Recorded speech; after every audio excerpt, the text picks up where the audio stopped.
Meeting లో మాట్లాడు చీకటి రప్పరప్ప ఏంటి చీకటి కన్నుగోత అయిపోవాలి పని అన్నట్టు మాట్లాడు కన్ను మీరే అలా చీకట్లో అసలు ఒక ప్రజాప్రతినిధి మాట్లాడండి ఒక ప్రజాప్రతినిధి అంటే ఒక 10 మందికి ఆదర్శంగా ఉండాలి, పేద ప్రజలకు అండగా ఉండాలి, బడుగు బలహీన వర్గాలకి వెనక నుంచొని వాళ్ళకి వ్యక్తిగతంగా వాళ్ళకి ఏం సాయం పొందాలో ఉండాలి. కానీ ప్రజాప్రతినిధులు అనేవాళ్ళు ఈ రోజు నువ్వు చీకట్లో రపరప అంటే అలా చీకట్లో రపరపలాడిచ్చే కదా మీ జగన్మోహన్ రెడ్డి బాబాయ్ని చీకట్లో చేశారు, చీకట్లో రపరప చేసే కదా మద్యం కల్తీ మందు డబ్బు మొత్తం తీసుకొచ్చి మీ గదుల్లో పెట్టుకున్నారు, చీకట్లో రపరప చేసే కదా మీడియా ముందుకు వచ్చి రౌడీలు గంజాయి మొత్తం ఆంధ్ర రాష్ట్రానికి వచ్చింది చీకట్లోనే కదా.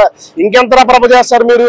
మీ రపరప గురించి ప్రజలు ఆలోచించే మీరు చీకట్లో చేసే కోణాల గురించే మిమ్మల్ని ఒళ్ళు పగలగొట్టి మాడు పగలగొట్టి మిమ్మల్ని కింద కూర్చోబెట్టి అయినా సరే మీకు బుద్ధి రాలేదు. మీరు ప్రజలకు అసలు ఏం మాట్లాడుతున్నారు? అసలు మీరు చీకట్లో రపరప అసలు మీరు జనాలకు ఆదర్శంగా నుంచోవాలా లేకపోతే బెదిరిస్తున్నారా? మీరు బెదిరించే కోణంలో జగన్మోహన్ రెడ్డి చేశాడు.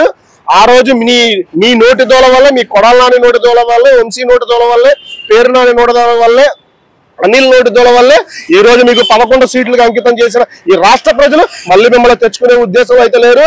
గుర్తుపెట్టుకో పేరు నాని. అదే చీకట్లో తెలుగుదేశం పార్టీ వాళ్ళకి మనుషులు ఉన్నారు, జనసేన వాళ్ళకి మనుషులు ఉన్నారు, బీజేపీ వాళ్ళకి మనుషులు ఉన్నారు. నీ ఒక్కడికే మనుషులు ఉన్నారు అనుకో మాకు, నువ్వు ఒక్కడమే మిగిలిన వాళ్ళు ఒక్కళ్ళే చీకట్లో తిరుగుతారు అనుకో మాకు. నువ్వు చీకట్లో తిరుగుతావు, మీ వాళ్ళు చీకట్లో తిరుగుతారు, మీ వాళ్ళు ఇంటికి రావాలి. చాలా జాగ్రత్తగా ఉండాలి. ఇది ప్రజాస్వామ్యం. అంబేద్కర్ గారు రాసిన రాజ్యాంగం బతుకుతున్న రాజ్యం ఇది. అలాంటి దాంట్లో మీరు రాజారెడ్డి రాజ్యం తీసుకురావాలంటే అది కుదరదు. అలా తీసుకొచ్చారు కాబట్టి మిమ్మల్ని 11 సీట్లకు అంకితం చేశారు ఈ ప్రజలు. అంటే ప్రజలు అసలు మా వైపు ఉన్నారు, ఈ గవర్నమెంట్ పట్టించుకోవట్లేదు, గవర్నమెంట్ అది ఇదని మాట్లాడుతున్నారు వైసీపీ.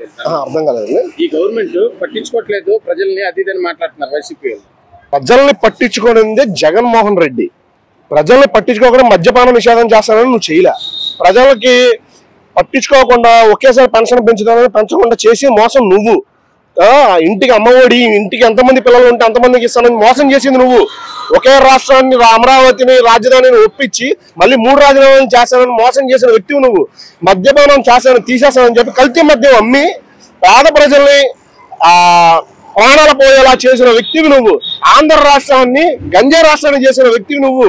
ఈ రోజు తెలుగుదేశం పార్టీ కూటమి గవర్నమెంట్ రాళ్ళ జనాలకి పెన్షన్ పెంచింది, తల్లికి 100 ఎంతమంది పిల్లలు ఉంటే అంతమంది పిల్లలు సరైన సమయంలో వేసింది, స్కూల్ ఫీజులు పడే టైం వేసింది, గ్యాసులు డబ్బులు పడుతున్నాయి, అన్న క్యాంటీన్లు రీఓపెన్ చేసింది, ఇసుక వదిలేసింది.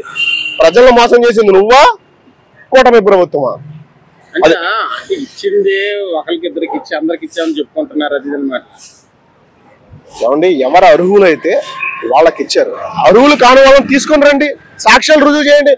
నోరేసుకొని ఆ పేరు నాని ఒకడు, రోజా ఒకటి, వీళ్ళిద్దరు తప్ప ఈ ప్రపంచంలో ఇంకా మనుషులు లేరనుకుంటా పార్టీలో. కొడాలని అంత నోరేసుకుని పడినోడు ఈ రోజు ఏమైపోయాడు? మరి ఈ రోజు కూడా మాట్లాడచ్చు కదా. ఇదే పోసాని కృష్ణమురళి నోరేసుకుని పడిపోయాడు. ఇదే తప్పులు జరిగితే బాగా మళ్ళీ ఇదే గుడ్డు మంత్రి ఏమైపోయాడు? ఇదే నెల్లూరు అనిల్ ఏమైపోయాడు? వీళ్ళందరూ వచ్చి మరి మాట్లాడండి. ఏదో నువ్వు ఒకళ్ళు ఏమండి, వాళ్ళ ఉనికిని కాపాడుకోవడానికి ఏదో ఒక బురద జల్లుతున్నారు. ఈ రోజు రాష్ట్ర ప్రజలు ప్రశాంతంగా బతుకుతున్నారు. వారి పనులు చేసుకుంటూ ఎవరితో ఇబ్బందులు లేకుండా వారి పరిస్థితుల్లో వాళ్ళ డబ్బులు సంపాదించుకొని ఇంటికి బయటికి వెళ్ళి ఇంటికి ప్రశాంతంగా వచ్చి బతుకుతున్నారు. ఇదే గత 5 ఏళ్లలో ఎప్పుడు బయటికి వెళ్తే ఎప్పుడు వాళ్ళ భర్త, వాళ్ళ కొడుకు, వాళ్ళ తండ్రి ఏ టైంకి ఇంటికి వస్తారో రారో అని గుండె పిడికిలతో బిగించుకుని పట్టుకునే ప్రభుత్వంలో చేసావు నువ్వు. ఈ రోజు ప్రశాంతంగా బతుకుతున్నారు. ఈ ప్రశాంతత మళ్ళీ ప్రజలు కోల్పోరు. మాట్లాడుతూ మీటింగ్ వైసీపీ గారు చీకట్లో కన్వర్ట్ అయిపోవాలి పని అది ఇది మాట్లాడటం అసలు ఒక ప్రజాప్రతినిధి అయ్యింది అలా మాట్లాడటం కరెక్ట్. వాళ్ళని ప్రజాప్రతినిధులు అనడం కంటే ఒక వర్స్ట్ లీడర్లు అనడమే. ఎందుకంటే వర్క్ లాంగ్వేజ్ వాడడం మాకు రాదు. కానీ కొన్ని చీకట్లో చేయాలంటే ఒక పంచి నీ కొడుకుని పంపించు. నువ్వు అంత దమ్మున్న మగవాడు అయితే ఈ కార్యకర్తలను ఎగ్గొట్టడం దేనికి, రెచ్చగొట్టడం దేనికి? వాళ్ళు ఏదో పాపం ఏదో పనులు చేసుకునే వాళ్ళు పార్టీ మీద అభిమానం తోస్తారు. వాళ్ళు రెచ్చగొడితే కేసులు వాళ్ళ మీద అవుతాయి. నీ కొడుకు నువ్వు ఖాళీగానే ఉన్నారు కదా, బాగానే సంపాదించుకున్నారు. మినిస్టర్గా ఉన్నంతసేపు, ఎమ్మెల్యేగా ఉన్నంతసేపు నువ్వు వెళ్ళు. ఆ రప్ప నువ్వు ఎంత మగోడు, నువ్వు మీడియా పులువు అని, పేపర్ పులువు అని అందరికీ తెలుసు. లేదా ఇంకా జగన్మోహన్ రెడ్డిని ఏమి ప్రసన్నం చేసుకోవడానికి బూతులు మాట్లాడితేనే నీకు అవుతుందని చెప్పని నువ్వు మాట్లాడుతున్నావేమో. నీకు అంత దమ్ము ధైర్యం ఉంటే ఎవరెవరు ఎక్కడ ఉంటారో మీకు తెలుసు.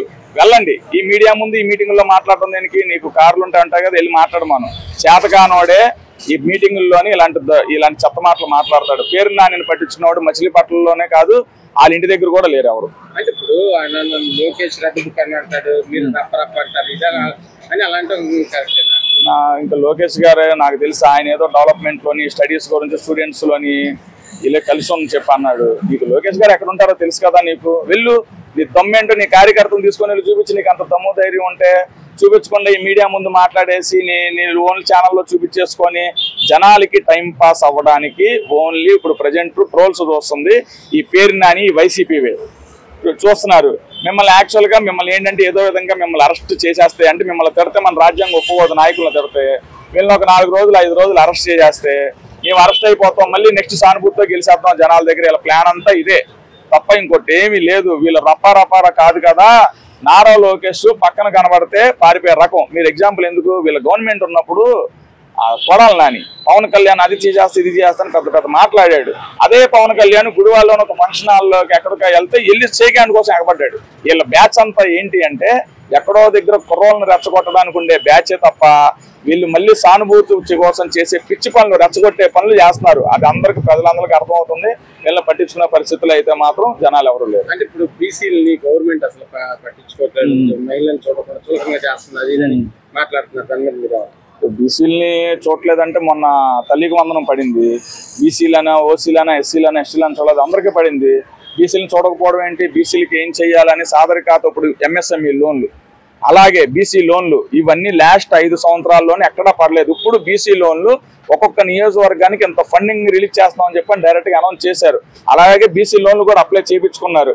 వాళ్ళకి ఉపాధి అవకాశాలు కల్పించడానికి సబ్సిడీ లోన్లు గవర్నమెంట్ ఇప్పిస్తుంది. అవన్నీ యాక్చువల్గా మీకు మళ్ళీ చెప్తున్నాను కదండి, వీళ్ళు ఏదో ఒకటి మాట్లాడాలి, మాట్లాడకపోతే అవ్వదు. అందులోని ఈ పార్టీ స్లోగా ఖాళీ అయిపోతుంది. మన జగన్మోహన్ రెడ్డి గారు చూసారు కదా, మామిడికాయల దగ్గర జనాలు లేరు. ఆ ఉన్న జనాలు కూడా పోగొట్టుకోవడానికి అబద్ధాలు, వీళ్ళ పార్టీ వైసీపీ పార్టీ అని కాకుండా అబద్ధాల పార్టీ అని పెట్టుకుంటే నమ్ముతారు. అంటే బీసీలకి పార్టీలో ఇప్పుడున్న గవర్నమెంట్ రక్షణ కల్పించట్లేదు, ఇష్టం వచ్చినట్టు మహిళలను చూడకుండా మా బీసీ చైర్పర్సన్ ఇష్టం వచ్చిన మాట్లాడారు, అది అని మాట్లాడారు. నేను బీసీనే, నాకేం ప్రాబ్లం లేదు. ఇప్పుడు 1 టౌన్ పశ్చిమ నియోజకవర్గంలోనే 60% బీసీలే. అందరూ బాగానే ఉన్నారు కదా, నా ప్రెమిసెస్ లోనే చూసుకుంటున్నాము. బీసీలకి రక్షణ కల్పించకపోవడం ఇవన్నీ లేదు. అసలు మీ టైంలో మీరంతే, అసలు ఎస్సీలని డోర్ డెలివరీ చేసిన ఓర బ్యాచ్ మీది. బీసీలని అందరినీ యాక్చువల్గా బీసీ నాయకులని ఇక్కడ నాయకులందరినీ ఇబ్బంది పెట్టి వెల్లంపల్లి సీను లాంటి వాళ్ళు వీళ్ళందరూ ఇక్కడ ఉన్న బీసీలని చాలా ఇబ్బందులు పెట్టారు. అప్పుడు లేని మీరు అంటే వీళ్ళు ఏంటంటే వీళ్ళ హయాంలో జరిగింది, ఇప్పుడు కూడా జరిగిపోతుందన్న ఓలోకి వెళ్ళిపోయి ఇష్టాచారంగా మాట్లాడటమే తప్ప బీసీలకే కాదు అందరికీ చాలా ఇక్కడ ప్రత్యేకత ఉంది. మేమైతే ఇప్పుడు ఈ గవర్నమెంట్ చాలా బాగున్నాం. ఇది మాట్లాడుతూ చీకటి పడుతూ దాన్ని పని అయిపోవాలి తప్ప రప్పరప్ప అంటమేంటి అని మాట్లాడటం కరెక్టేనంటారు. పేరు నానికి అలాంటివి చేయడం అలవాటు అయిపోయిందండి. లాస్ట్ గవర్నమెంట్లో ఆయన అన్ని చీకటి పనులు, చీకటి జీవోలు అన్నీ తీసుకొచ్చి రప్పరప్ప నరగడం ఏంటి? అసలు పార్టీ ఏదైనా ఉంది అంటే దాన్ని ఖండించాలి, అంతేగాని ఎంకరేజ్మెంట్ చేసి రెచ్చగొట్టే వ్యాఖ్యలు చేయకూడదు కదా. రప్పరప్ప నరగడం అంటే రెచ్చగొట్టినట్టే కదా. మీ గంజాయి డబ్బులు కానీ, మీ పాత మద్యం డబ్బులు కానీ అన్నీ చీకటిలోకి వెళ్ళిపోయినాయి కాబట్టి నీకు అది అంతా తెలుస్తుంది. చీకటి రాజకీయం కానీ, చీకటి వ్యవహారాలు కానీ. అంటే ఆ మాటలు అంటాం కరెక్టేనంటారు. అది చాలా రాంగ్ అండి. యువతని తప్పుదోవ పట్టించడమే, అది రెచ్చగొట్టే వ్యాఖ్యలు అవన్నీ. అలా మాట్లాడడం అనేది మా యువత తరపున నేను ఖండిస్తున్నా. ఎందుకని అంటారు అసలు? వాళ్ళకి మద్యం కుంభకోణం కానీ, ఈ ఎమ్మెల్సీని చంపేయడం కానీ, వాళ్ళ బాబాయిని జగన్మోహన్ రెడ్డి బాబాయిని చంపేయడం కానీ ఇవన్నీ చీకట్లో జరిగినాయిగా. అందుకని వీళ్ళందరూ చీకటి రాజకీయం చేయడానికి చీకట్లో రపరప నరకాలని హింటిస్తున్నారు. అంటే ఇలాంటి రాష్ట్రాన్ని డెవలప్మెంట్ చేయాలని అసలు ఉద్దేశం ఉందంటారు. రాష్ట్రానికి పెట్టుబడులు రాకుండా, రాష్ట్రం డెవలప్ అవ్వకుండా ఉండడమే వీళ్ళకి ప్రధాన ఉద్దేశం. ఎందుకంటే రాష్ట్రం బాగుంటే మరి వీళ్ళు రపరపాండ్రగా, రాష్ట్రం బాగుంటే లాస్ట్ 5 సంవత్సరాలు వీళ్ళు రాజధాని తెచ్చేవాళ్ళుగా, రాజధాని లేని రాష్ట్రంగా నిలిచిందంటే ఈ లాస్ట్ 5 సంవత్సరాలు వీళ్ళ పుణ్యమే. వీళ్ళు రపరపాండము, గంజాయి అమ్మకాలు చేయడం, మద్యం అమ్మకాలు చేయడం, స్కానర్ లేకుండా వీళ్ళ జేబుల్లోకి డబ్బులు వెళ్ళడం, ఇవన్నీ చూస్తుంటే వీళ్ళకి ఏ ఉద్దేశం అంటే వీళ్ళ జేబులు నింపుకోవడమే తప్ప ప్రజల్ని బాగుపరచాలని లేదు అని ఒక ప్రధాన ముఖ్యం. అంటే ఇప్పుడు గవర్నమెంట్ ఏం చేయట్లేదు, వచ్చి సంవత్సరం దాటుతుంది, ఏం చేయట్లేదు, ప్రజలకు ఏమి హామీలు చెప్పి ఒకటికో ఇద్దరికో ఇచ్చి అందరికి ఇచ్చామని ప్రచారం చేసుకుంటుంది, అది ఇదని మాట్లాడతారు. 11 లక్షల కోట్ల అప్పుల్లో తీసుకొచ్చి గవర్నమెంట్ని అప్పులు పాలు చేసిన లాస్ట్ గవర్నమెంట్, ఈ గవర్నమెంట్ పథకాలన్నీ అమలు చేస్తుంది, పథకాలన్నీ తీసుకొచ్చింది. ఇంకేం చేయాలి? రోడ్లు వేసింది, అమరావతిని పునరావృతం చేసింది, సంక్షేమ పథకాలన్నీ తీసుకొస్తుంది, తల్లికి వందనం వేసింది. ఇంకేం చేయాలి? ఏం చేయట్లేదంట. ఇదే సార్, వాళ్ళకి కళ్ళు మూసుకుని ఉన్నారు. వాళ్ళకి పచ్చకామెర్లు వచ్చేసినాయి. పచ్చకామెర్ల వాళ్ళు అందరికీ నేను సామాన్య కార్యకర్తగా చెబుతున్నాను. పచ్చకామెర్ల వాళ్ళు అంతా ఇలా మాట్లాడతాను. నేను సామాన్య ప్రజలుగా చెబుతున్నాను. మాకు అన్నీ బాగానే ఉన్నాయి. పెన్షన్ పడుతుంది, మా ఇంట్లో రేషన్ వస్తుంది, తల్లికి వందనం వచ్చింది, అన్నీ బాగానే ఉన్నాయి. ఇంకేం చేయాలి? రోడ్లు బాగున్నాయి, పెట్టుబడులు వస్తున్నాయి, కంపెనీలు వస్తున్నాయి. ఇంకేం రావాలి?